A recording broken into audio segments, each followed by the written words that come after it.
Alam mo ba na merong isang kalsada sa Pilipinas na tinatawag na The Killer Highway?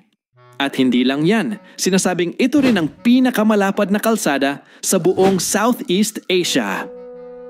Welcome to Commonwealth Avenue sa Quezon City. Isa itong 12.4 km highway na may 6 hanggang 18 lanes. Depende sa parte ng kalsada? Yes, 18 lanes. Parang isang dagat ng sasakyan, araw-araw. Pero bakit nga ba tinawag itong Killer Highway?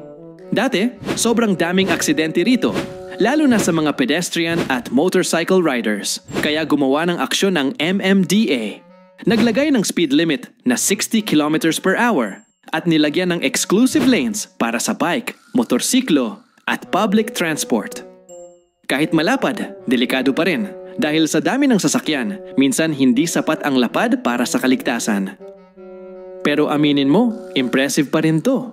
Hindi lang ito basta kalsada. Isa itong simbolo ng urban development, traffic problems at disiplina sa kalsada.